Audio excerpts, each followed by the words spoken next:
ماہنامہ دریافت سے انتخاب کی سیریز کے سلسلے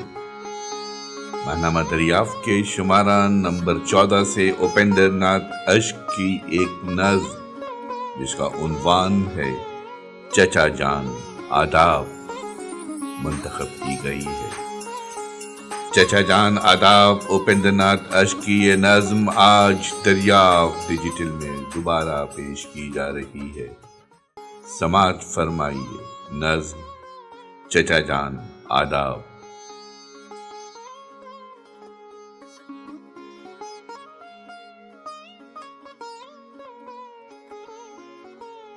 دیکھتے دیکھتے وہ چلا گیا۔ آٹا مل کے برف خانے کا اکیلا انجینئر میرا قریبی عزیز، کوئی نہیں روک پایا اسے، نہ اس کے بھونچ کے کم سن بچے، نہ سکتے کے عالم میں مہر بلب اس کی بیوی، نہ ہکا بکا اس کے ساتھ سسر،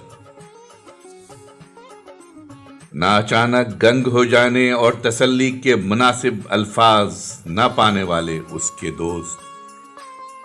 اور پرنم آنکھیں لیے مکان کے باہر بھیڑ لگائے اس کے محبوب ورکر۔ ہوا کے جھونکے سا وہ نکل گیا، باغیچے کے حبس کو اور بڑھاتا ہوا بجلی کے کوندے سا ڈوب گیا، اپنے پیچھے اندھیرے کو اور گہراتا ہوا، آٹے کے بورے سا لد کر چلا گیا، ملک الموت کے وسیع کاندھوں پر سرک گیا، برف کی سلی سا وقت کی سیدھی ڈھلان پر نہ جانے کس نامعلوم مستقبل کی طرف۔ وہ تو میرے بیٹے سے بھی 2 برس چھوٹا تھا، میں سمیٹ رہا ہوں بکھری ہوئی اس کی ڈاک سونے ویران آنگن میں، بھجوانے کے لیے اس بچی کو جو چند دن پہلے تک بیوی تھی، اس ماں کو جو اپنی ماں کی گود میں نڈھال لیٹی ہوگی دلی میں، یا اپنے ابا کے گھٹنوں سے لگی روتی ہوگی بے آواز، اور میری آنکھوں میں امڈے آ رہے ہیں مناظر، اداس